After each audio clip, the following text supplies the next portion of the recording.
Now, the rise of the Heliopolitan priests. All right. So the connection with the Neteru or Neterra is revealing since Potiphar. Remember the biblical character Potiphar. Recall later in the story under the slightly altered name Potipharah. Potipharah. Potipharah in Genesis chapter 41, verse 45, meaning he who Ra gave or has given. Potipharah. So this is said to have been the priest, a priest of On or Inu, the priest of On or On, the Hebrew name for Heliopolis. So Potiphar or Potipharah was a priest or connected with the priesthood of Heliopolis. Joseph was a slave to Potiphar. Potiphar was connected to that priestly group. Okay. Now, with Amenemhat IV patronage to Heliopolis and his active connection with Atum, maybe the priests of Ra felt they would have also be influential in affairs of Egypt again. They felt like because of this new king, this new guy, Amenemhat IV, everything was going to be well. They was going to get their power back. They was going to get their situation back, and it'd be all good.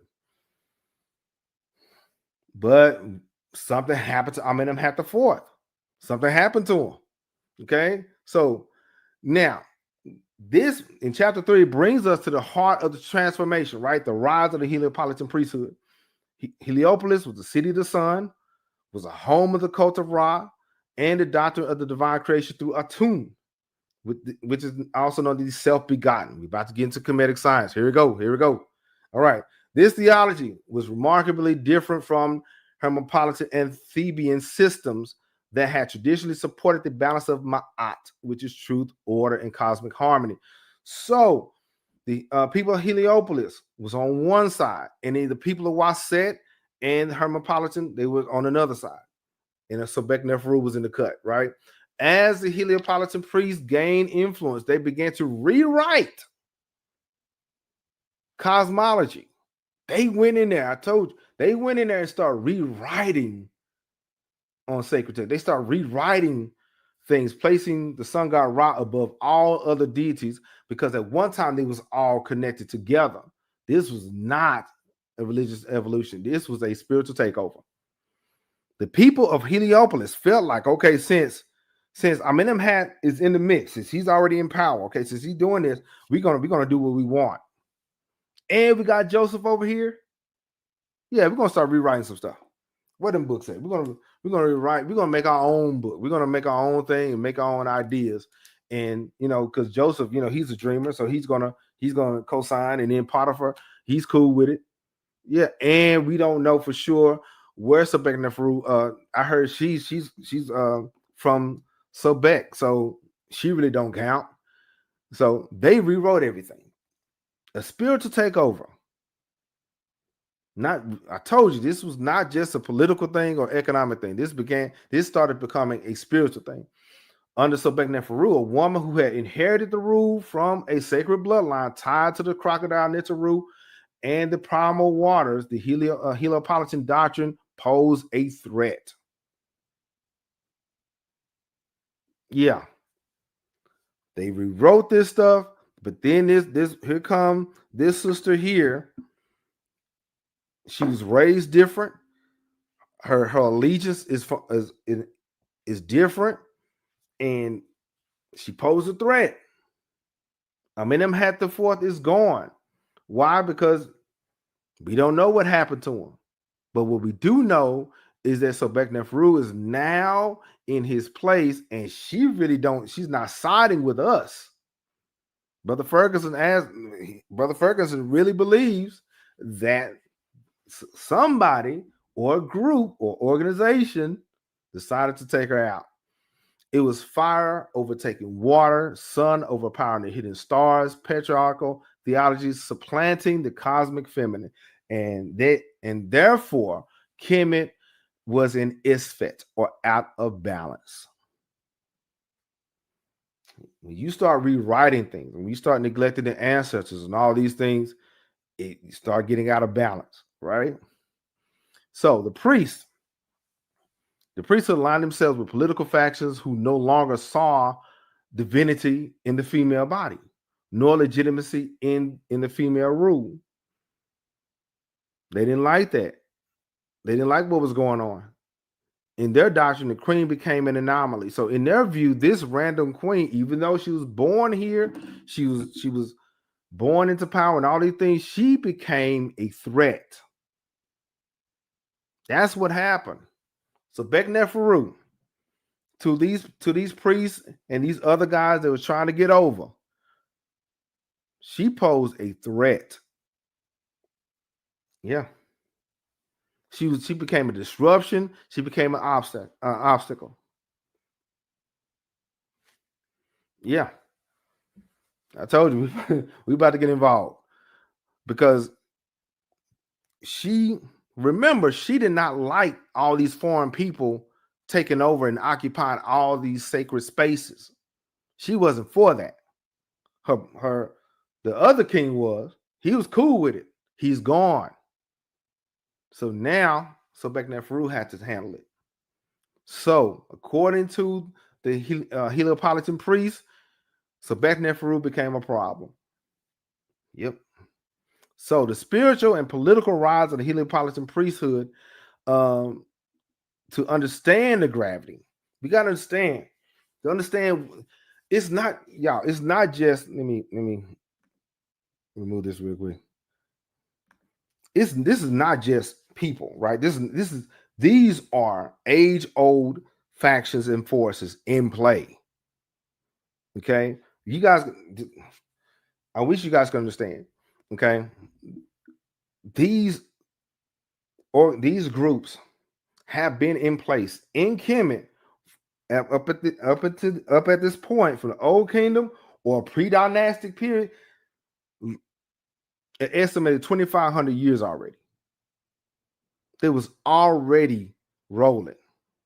So here come Sobekneferu changing everything. They didn't like that. They didn't like that idea. Okay. And it was messing with their money. Messing with their pocket. Okay. But let's explain why. Why is it a problem? Why is it a issue? Because it's a major shift. It's a major change, right? Heliopolis, known in ancient times as Inu or On, the pillar of the sun, was of the oldest and most sacred religious centers in all of Egypt, in all of Kemet. This is according to scholars. So long before Waset or Thebes rose to prominence, Heliopolis was a home to the priesthood that guarded the most abstract and metaphysical creation theology, the Ennead. Let's get to it. Kemetic science loaded. Here we go. A family of 9 primordial Neteru, beginning with Atum, who emerged from the chaotic waters of Nun and birthed the Neteru through self-generation, through his own power. In this cosmology, Atum Ra was the source of all, not just the sun in the sky, but the spiritual force of creation itself, the seen and unseen, right? Now, speaking of Ennead, the esoteric Ennead, solar code and cosmic gatekeeping, we about to lean further into the Ennead, but I want you guys to understand that these stories, these journeys are ages old. All right. So the priests, okay, we're gonna get to that. So the priests of Heliopolis developed an elite metaphysical and practical system. It emphasized chaos, order, light, darkness, life and death, all these things, and the principle of Ma'at. So over time, this doctrine gained not only spiritual authority, but immense political influence. And remember, get this, these priests were not just temple functionaries. We talked about priesthoods and all that before. Many were trained in the liberal arts and sciences. Many were trained in astronomy. There were scribes, theologians, and royal advisors. So they had a lot of pull, and they was in a lot of places. So many were trained from childhood, born into hereditary priestly lines, schooled in the meta nature. They knew the book of coming forth by day, backwards and forwards. They knew the coffin text, the pyramid text, the Fayum text. Okay, and so this was like second nature to them. But here's where it becomes complex. Here's where it becomes difficult, right? The issue is while the Heliopolitan priesthood preserved profound and spiritual and sacred science, including detailed knowledge of the solar system, the solar cycles, cosmic harmonies, and architecture of divine order, they also became the gatekeepers. Yeah, their knowledge placed the sun god or the Neteru Ra at the top of everything instead of it being an even balance. Okay, it became a hierarchy instead of a circular system. This hierarchy conveniently aligned with the pharaonic rule as long as the ruler was going along with what they want to do. So here we go. Here comes Sobekneferu, right?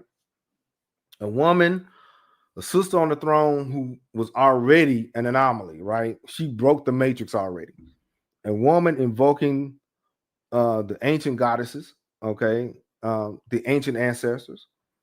She sent that's what she relied, that's what she rested on. She rested on the older traditions, the older ways, right?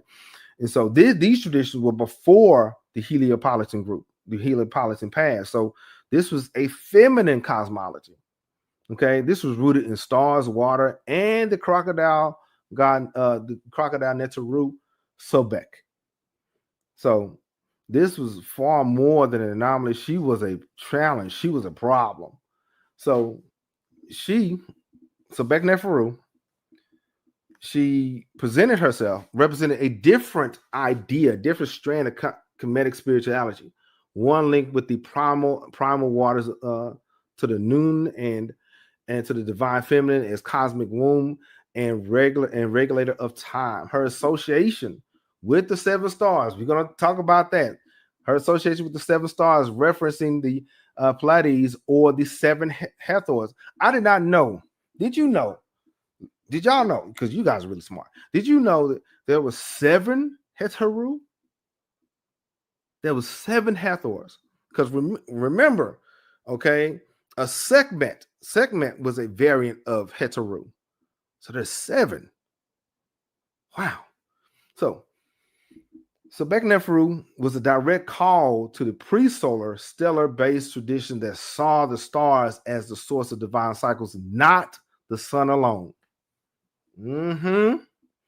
Because a lot of the older monuments, was lined up with the stars and not the sun and the moon. Okay. Now, the Heliopolitan priests would have seen this as heresy.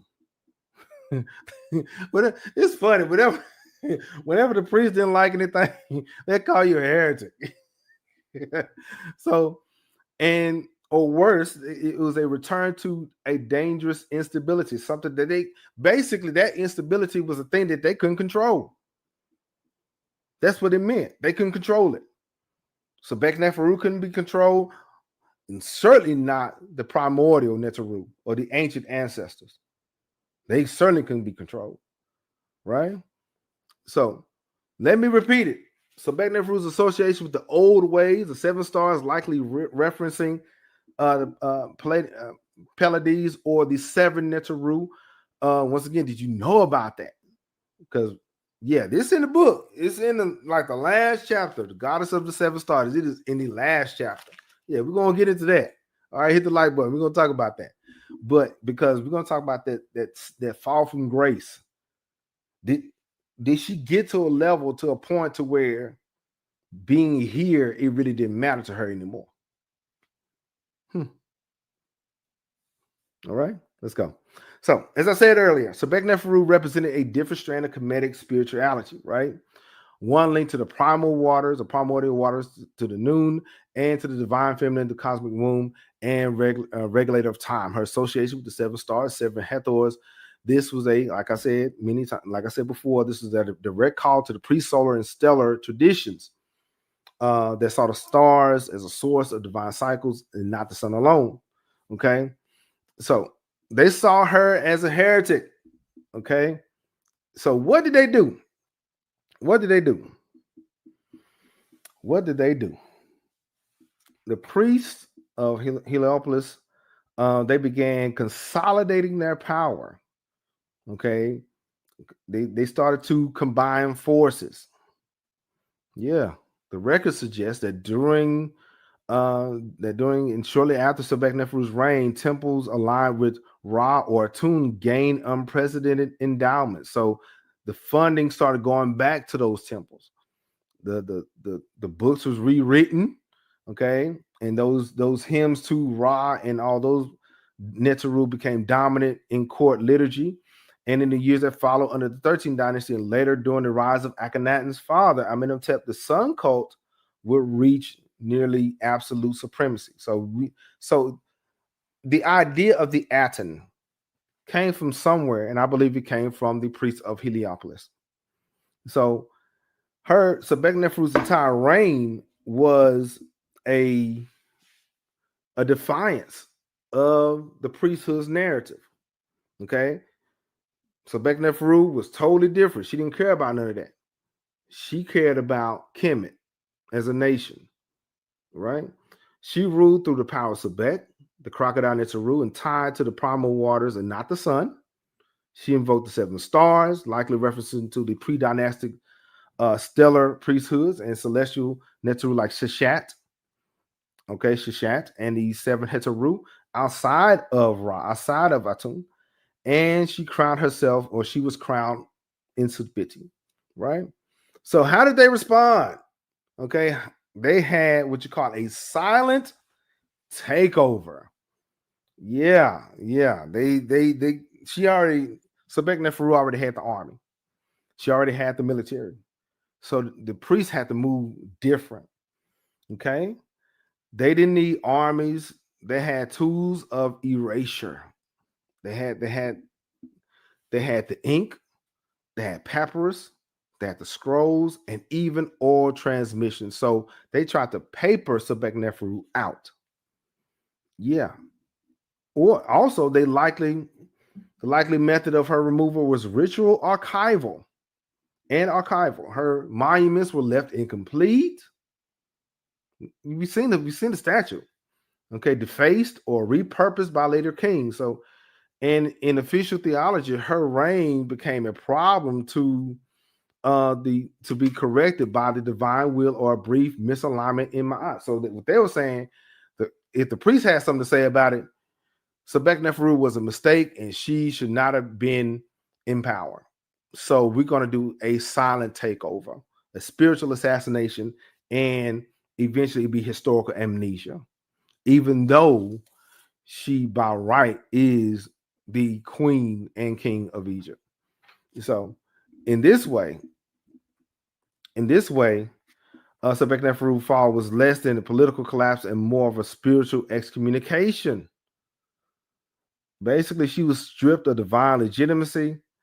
In the eyes of the new priesthood, her mythos dissolved. Her soul, according to their theology, may not have even been allowed passage through the Duat,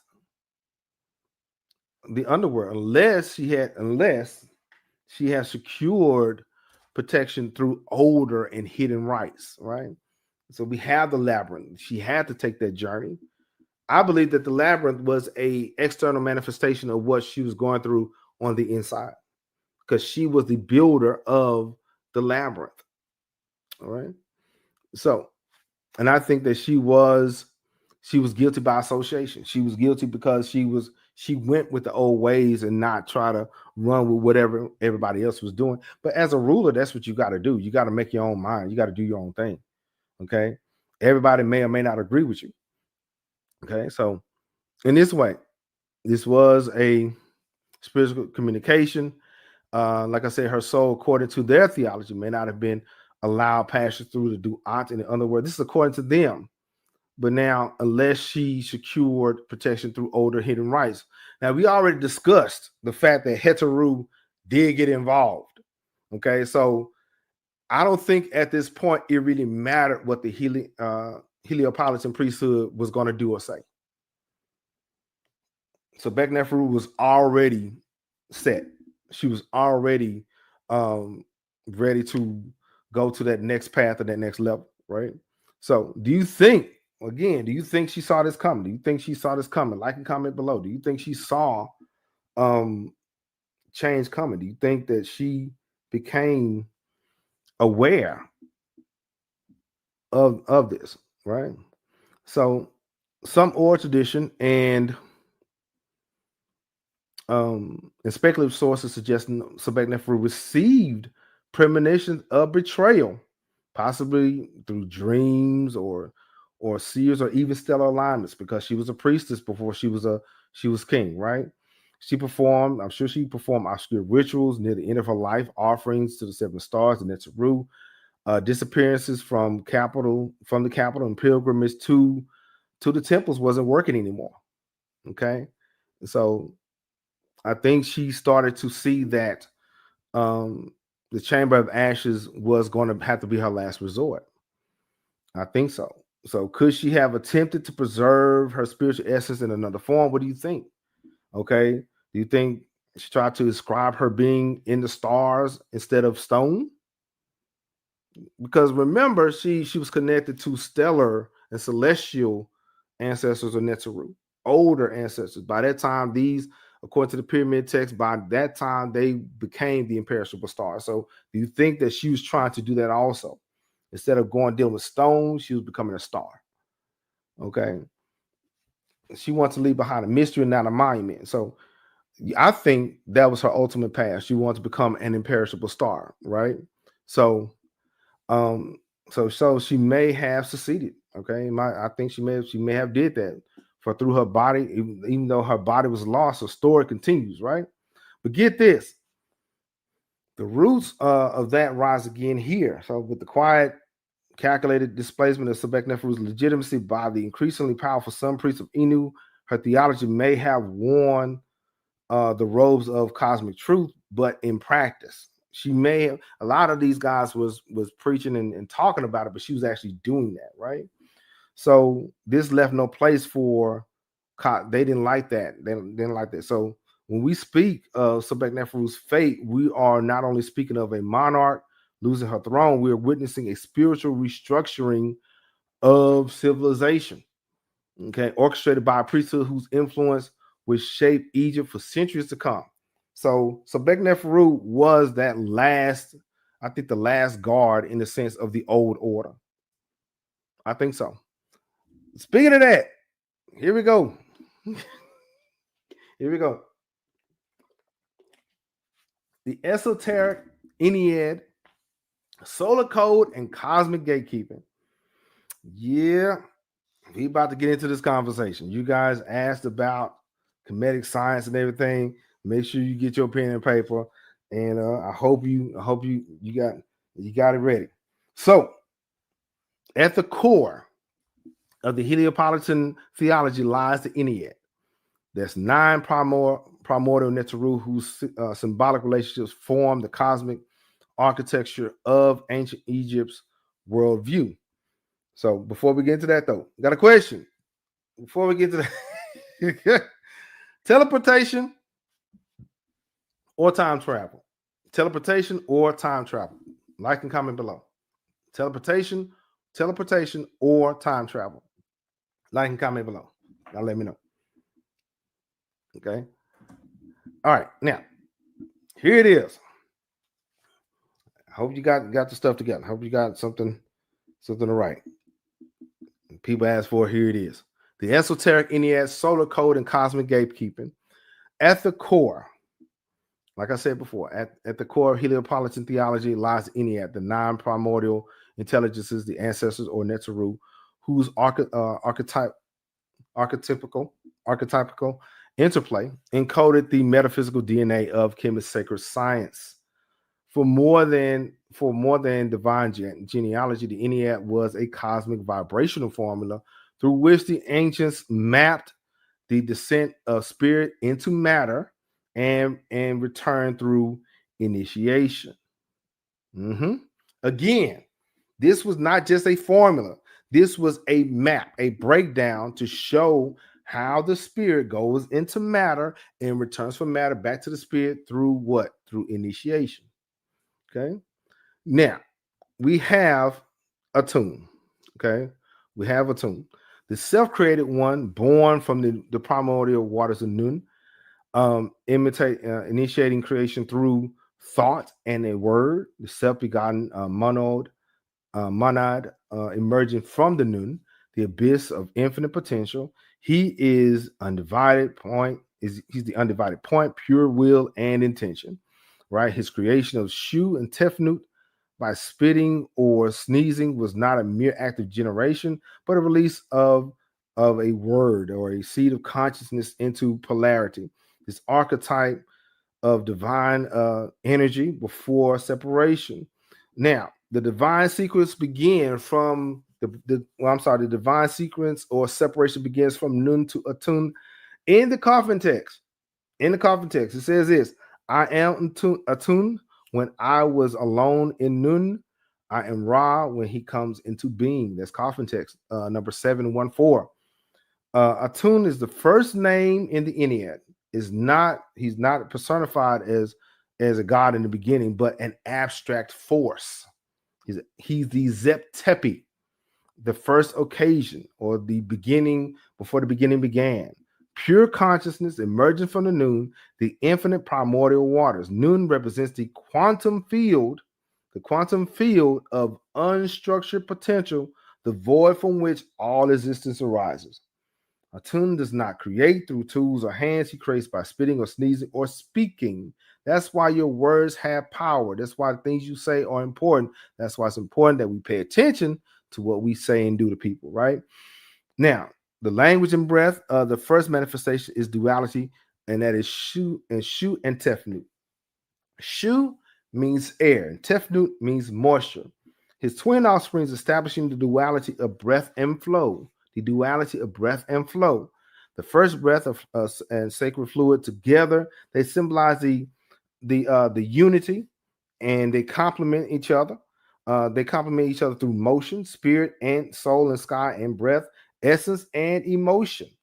In esoteric anatomy, they correspond to the inhale and exhale of the cosmic breath, the prana and the bindu, the bindu, or the life force and divine essence.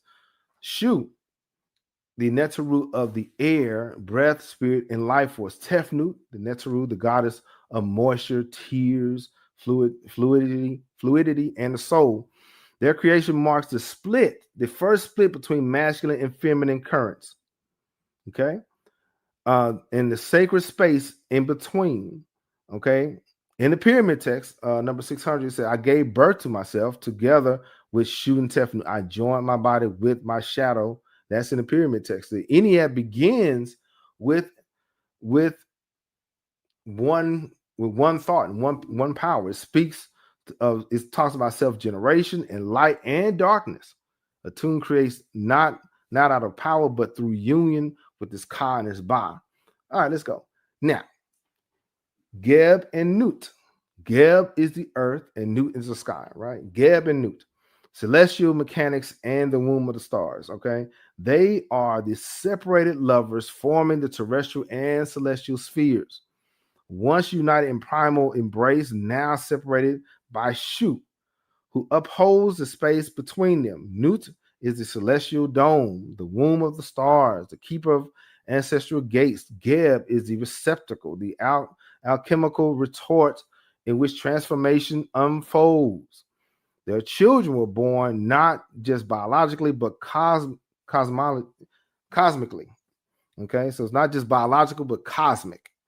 Okay, as a manifest of their inner state. So from the union of Shu and Tefnut came Geb and Nut, earth and sky, originally united in sacred embrace. They were torn apart by Shu, by breath, by wind, who lifts Nut above him from the heavens. This separation wasn't punishment.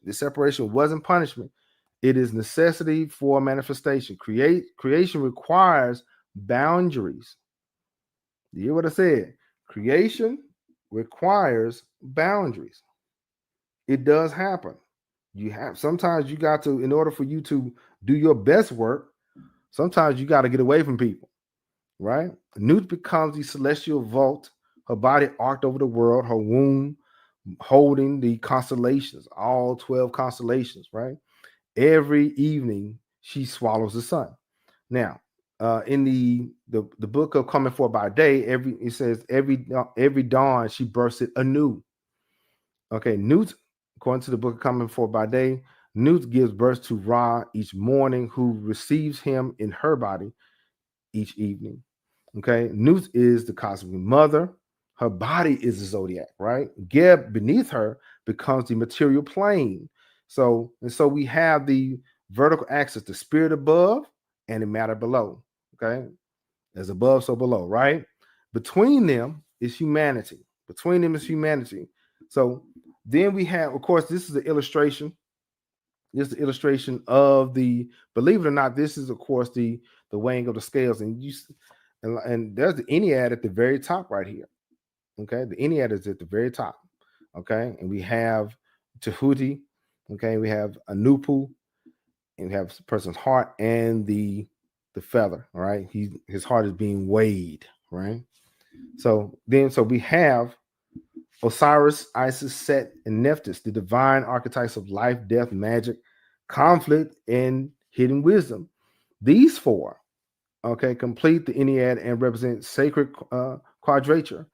Okay, life and death, and order and chaos, wisdom and mystery, seen and unseen. Osiris is the vegetative king, the dying and raising principle. Aset is the living Heka or magic, embodying devotion and Neteret of divine memory. Set, even though Set is misunderstood, he's misunderstood. He holds the key of disruption because that's necessary. Chaos is sometimes necessary. Okay, he's a necessary instigator of spiritual trials. Nephthys is the priestess of twilight, the guardian of threshold states, hidden processes, and nocturnal mysteries. Okay, let me break this down. According to ancient tradition, from Geb and Nut are born four powers, right? Okay, but not just deities or Neteru, right? They was forces within the initiate, within the person, those who are seeking knowledge. Every aspect or every element that's represented is seen in the heart and mind of somebody who's seeking knowledge. Okay. Osiris is seen as the green one, the divine king, a symbol of resurrection and spiritual rulership. He is the inner power, right? The part of the soul that dies and is reborn, right? That resilience, that rejuvenation, right? Aset, the throne and the intuitive mind, the mistress of magic. She remembers the dismembered parts of spirit and brings them into wholeness again. Okay. Set, the storm and chaos, but also the strength to overcome adversity. That's why whenever you see a king, he's situated between Heru and Set. Okay. Nephthys, the veil, the hidden guide. She governs the liminal spaces, twilight, transition, dream, and death. And you will see Nephthys with you've seen her around like the various coffins. She is the guide. She's guiding the ancestors to the other plane, right? And the temple of Isis, the inscription says, "I am Isis. I am she who is all that has been, is, and shall be." So she says, "No mortal has ever lifted my veil." This is Isis. Together, these four represent the sacred Ennead, right? Life, death, love, shadow. In alchemical terms, they are stages of inner purification. Yeah, inner purification.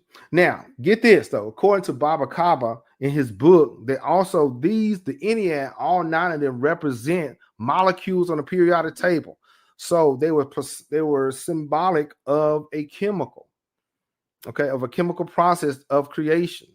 So they just say, okay, this represents an atom. This represents moisture. This represents electricity. Each one of the Enneads represented some part of creation. Okay. But here's the thing: in earlier cycles of Kemetic, in Kemetic spirituality, this journey was not linear but cyclical and balanced between male and female polarity. So Atum's creative act, it wasn't alone. Aset and Nephthys were twin aspects of the sacred wisdom. Newt and the sky Neteru was the star womb which all life descended.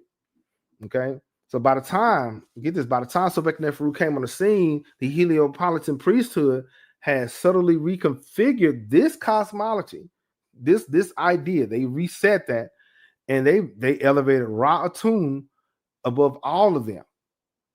They positioned Shu and Geb, the masculine principles, they put them higher than the feminine. So now this goes beyond myth. This goes into the inner alchemy, because each and every priest in the priesthood had to go through a process of change, right? So in esoteric terms, the Ennead was not just a family of natural gods or a theological structure. It is a template of the soul's descent into matter and its return to divine consciousness. It is a blueprint of the soul's alchemical evolution. The 9 stages, get this, the 9 stages mirror the 9 levels of creation.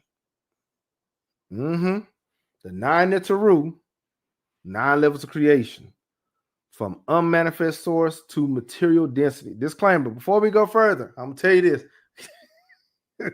I am not that knowledgeable in alchemy. Okay, I'm not him. I'm not that person. Okay, I am not. All I know is a little bit of African history, a little bit of Egyptian history, and that's it. All right, if you want to look into that, there's books out there. All right, let's go. So now, the soul. Remember, the soul begins as Atum, whole, pure, undifferentiated. Right, as it descends through duality, Shu and Tefnut becomes entangled in the dynamics of form, Geb and Nut. Right, and eventually experiences polarity, passion, loss, and birth, sadness, joy, Osiris, Set, and Nephthys. This descent is the soul's connection back to matter, but it is the initiate's journey. The goal for the initiate, the goal for those who are seeking that knowledge, their goal is to reverse this process, not just linearly, but cyclically and spirally, right? Going back up. So in temples of Heliopolis, initiates were taught that these Neteru also existed within them. Okay. So through Heka, magic, or meditation and sacred geometry, they could awaken this divine knowledge, reunite Nut and Geb within, and become stars reborn through Nut's celestial womb. So the Ennead is a ladder. Each level, get this, the Ennead, if you write it down, the Ennead is a ladder. Each level is a phase of initiation. Yep. Each level is a phase of initiation. Okay.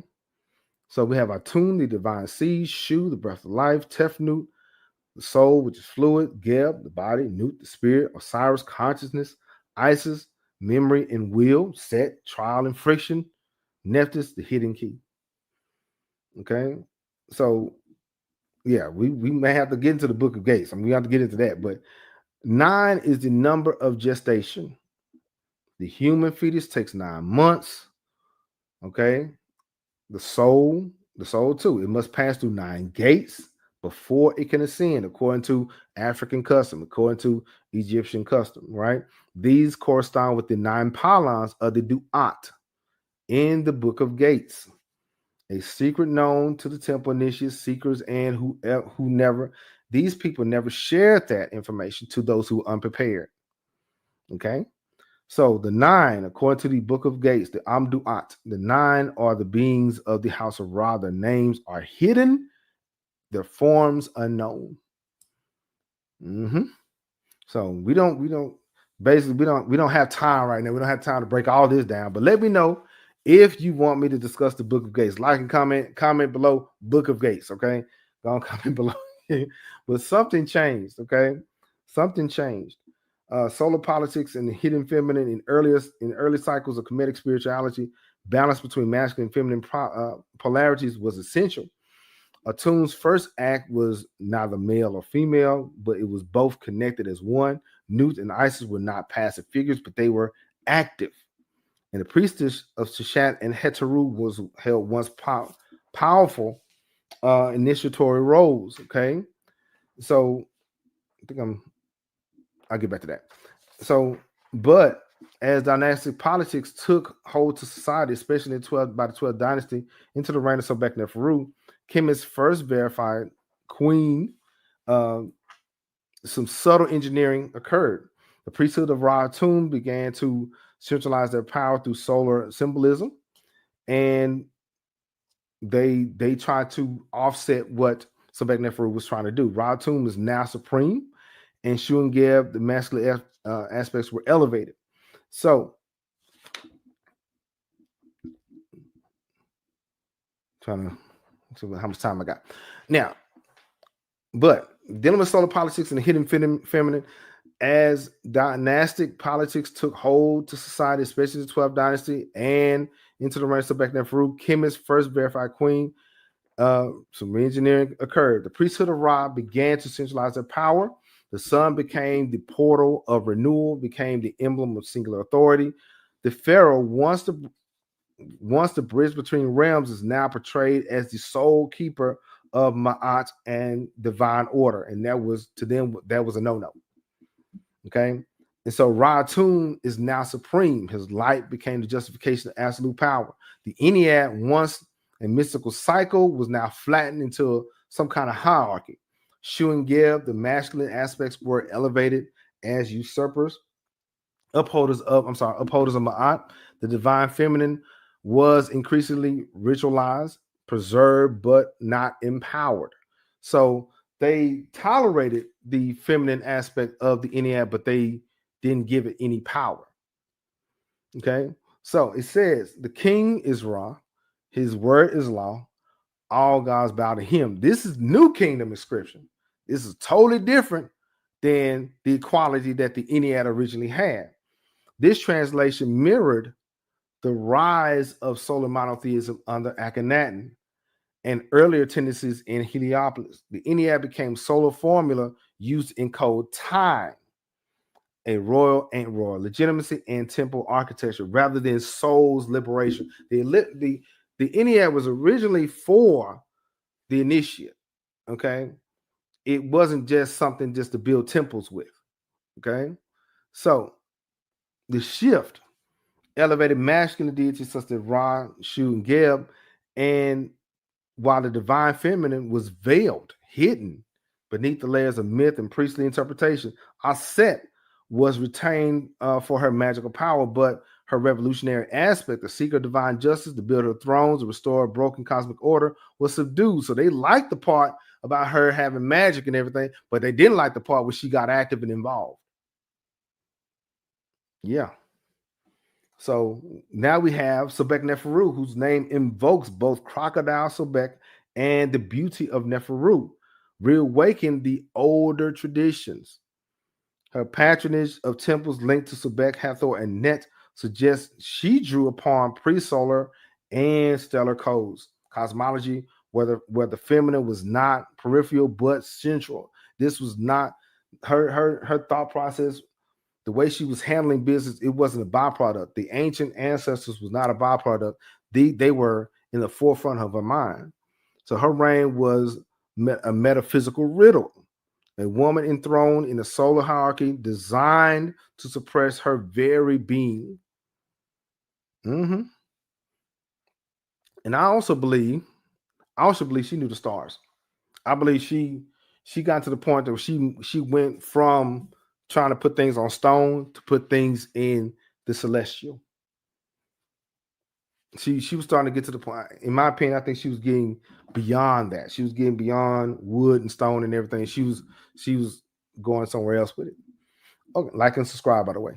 Now, so a queen pharaoh who ruled in the shadow dynastic collapse. Her name invokes crocodile god Nisru Sobek, the primal waters, the Neteru, the divine feminine. Sobekneferu built temples to Sobek and restored shrines and to female deities like Hathor and Net.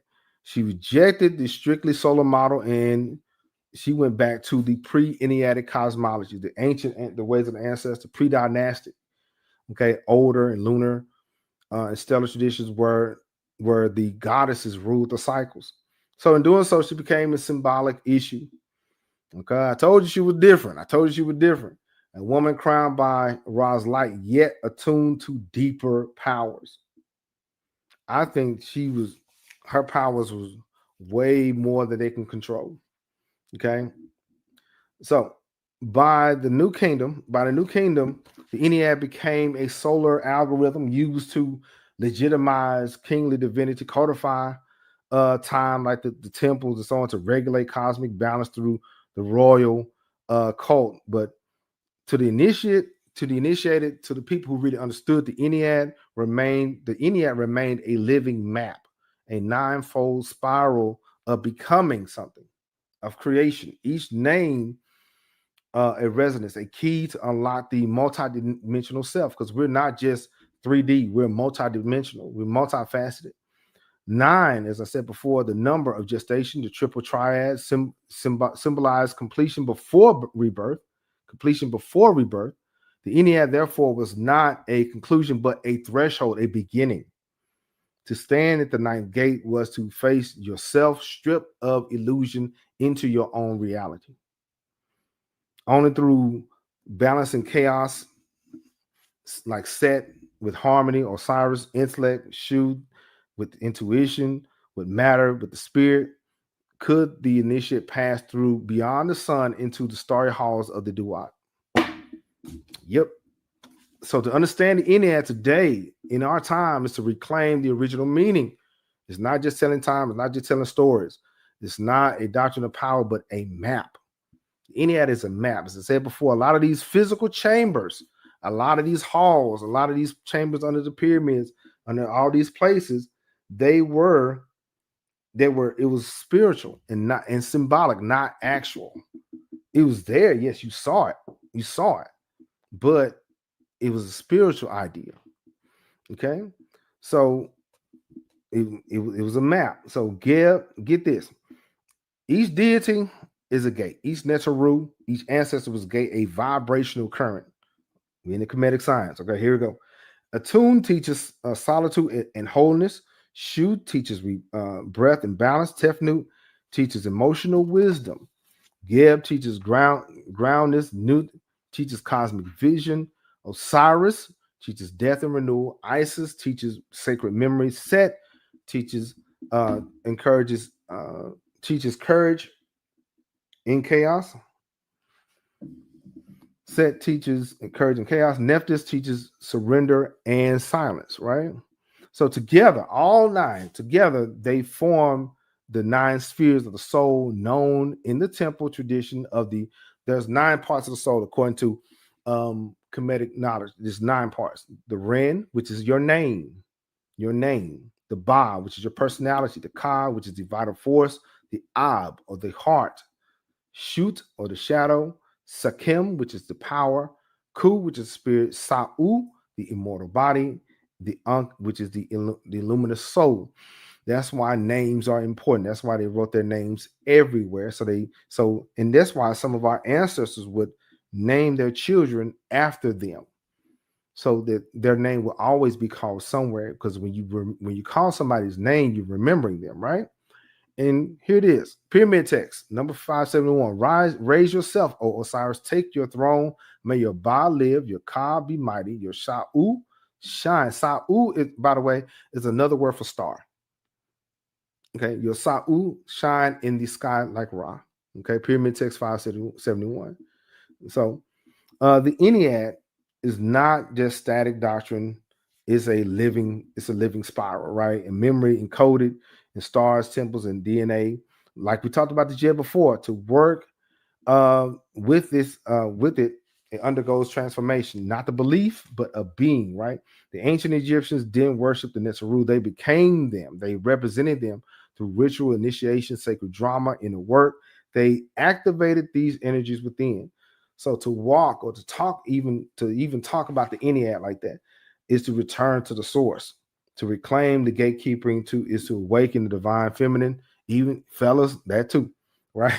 The hidden memory and the spiral path that leads back to new star embrace. The Ennead became a formula used not just to expand the soul's perception, but to validate a priestly hierarchy aligned with the king. And so, and when the king was a woman, it invoked the other Neteru, because normally it's a guy. Now it's a sister. The older Neteru, the stellar tradition, Sobekneferu became symbolic contradiction in the system. Her very existence will raise the throne's contradiction. So, yeah, here it is. So we talked about the esoteric Ennead, spiritual assassination. I still got a bonus. The road to destruction, fate of Sobekneferu, impending doom coming up. Now, spiritual disintegration. Yeah. Priest prophecies and the kingdom's collapse. Yeah. Sobekneferu became a major problem. She became a issue, right? So the priests of Ra saw Sobekneferu's rule as a aberration, one that needed to be corrected. The power of the Heliopolitan priesthood and their centrality in Egyptian theology was growing even stronger. The system rooted in the belief that the sun, Ra, was the supreme deity. He couldn't coexist with Sobekneferu's with her cosmic vision, which centered on the watery fertility of Sobek and the mystical hidden powers of these seven stars. The Ennead, as we discussed, has been reinterpreted. They didn't like that old idea, so they got the new one, right?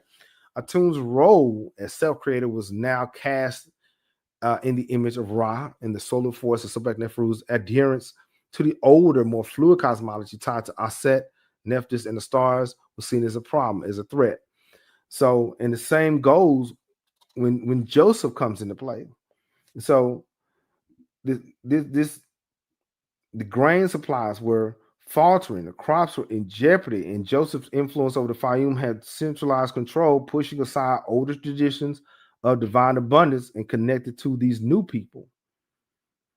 Yeah, the Heliopolitan priests, seeing an opportunity, began to assert their own influence over the king's court and subtly displacing Sobekneferu's traditional advisors, particularly to those loyal to the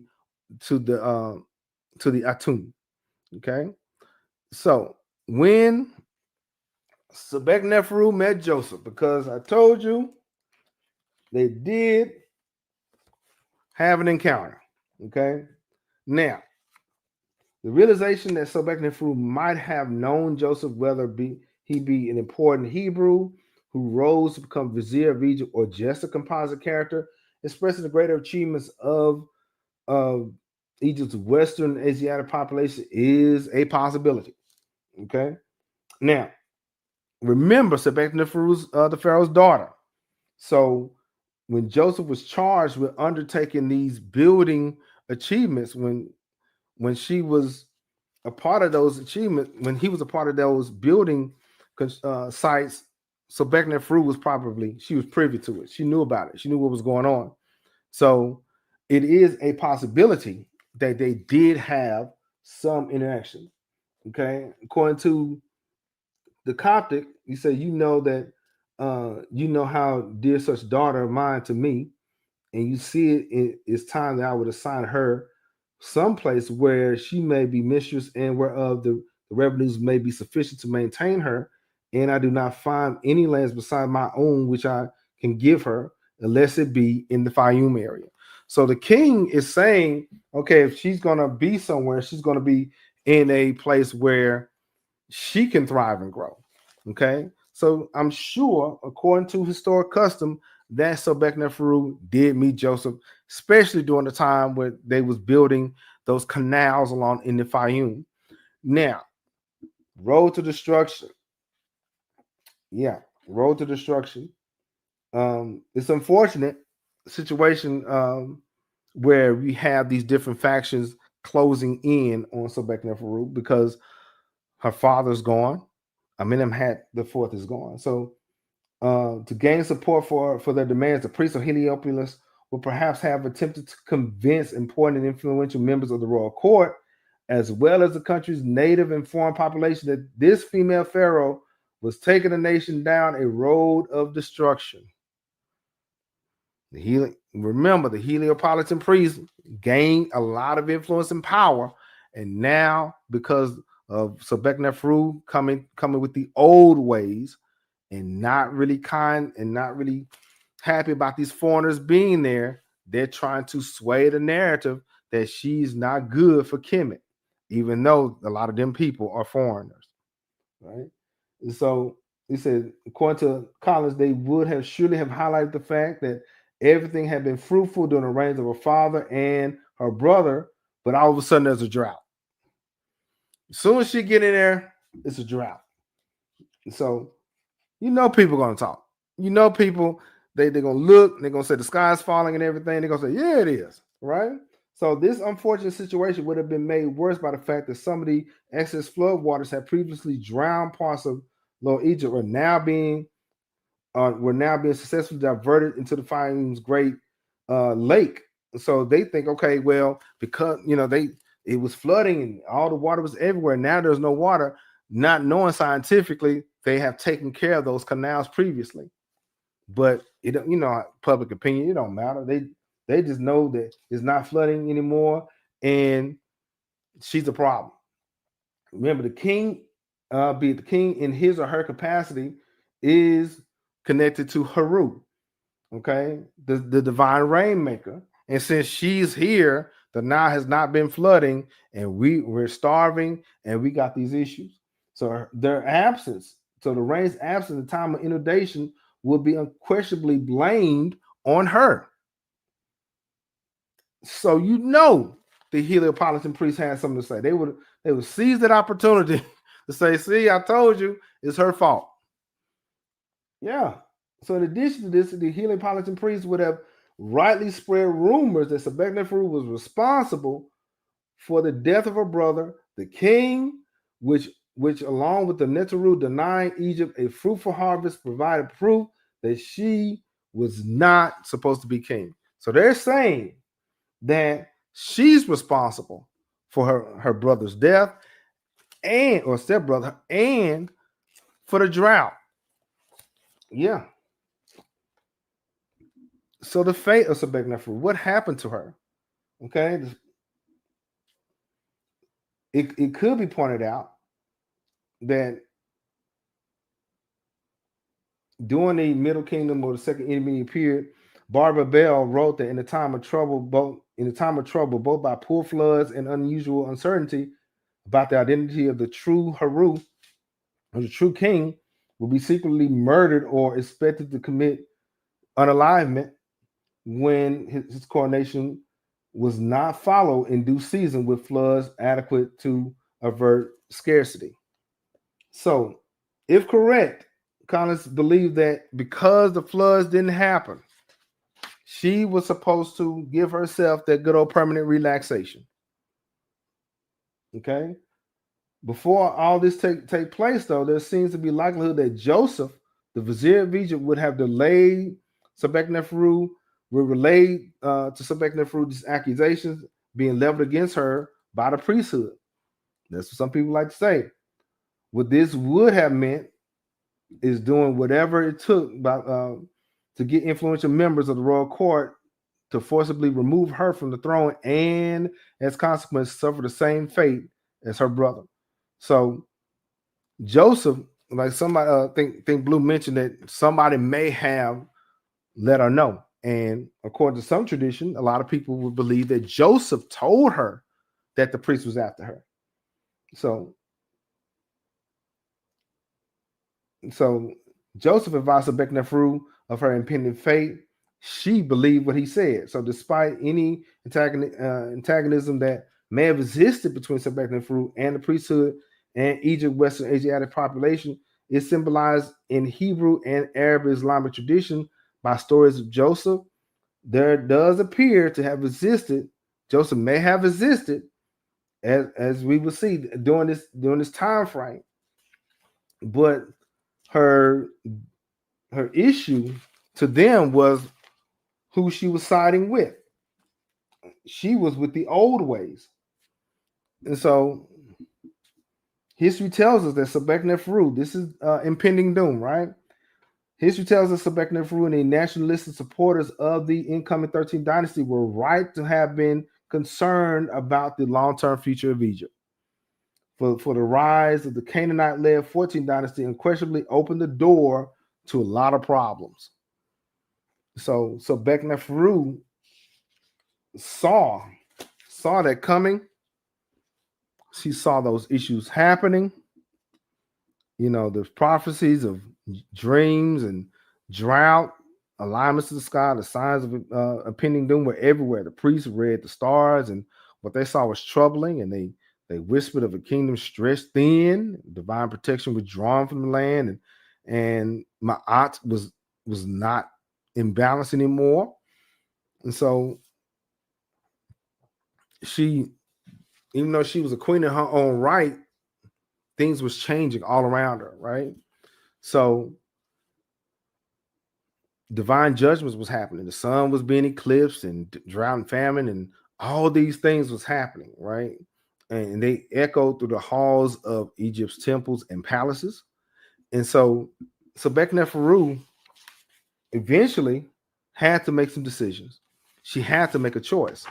So we arrived to the end of Sobekneferu's reign, a queen who dared to embody the throne of Heru, a woman crowned by both divine lineage and sacred duty. Yet even this sacred can be silenced when fear, when it comes down to the fear of the unknown. The Heliopolitan priesthood, once keepers of divine order, became gatekeepers of memory, redefining the narrative, realigning the myths, and rewriting who had the right to rule. Their betrayal was not political. It was cosmic. It was spiritual. As we have seen, the erasure of Sobekneferu was not only a loss of a ruler, but the loss of balance in the sacred equation of Ma'at. The Ennead, with its 9 divine principles, reflected more than Neteru. It encoded the structure of the universe itself, and it was a map. So to disrupt it was to set chaos in motion. The arrival of Joseph and Fayum, the shifting centers of power, and the growing rift between spiritual science and priestly control all marked the early tremors of an Egypt on the edge of collapse, an empire rich in mystery yet teetering on a spiritual fault line. Sobekneferu's legacy challenges us to look deeper, go further, and not just in history, what history tells us, but what our heart would say. Okay. Her story echoes across time, reminding us that the fate of a nation is tied to how it honors the truth and who it chooses to forget. So, we just got to talk about priest prophecies and the last queen and the tragic fate of Sobekneferu. I told you we was going to do a little bit of Kemetic science and all the things. And so I'm very happy about it. We got a few more episodes of the Queens of the South. So if you are listening, we about to get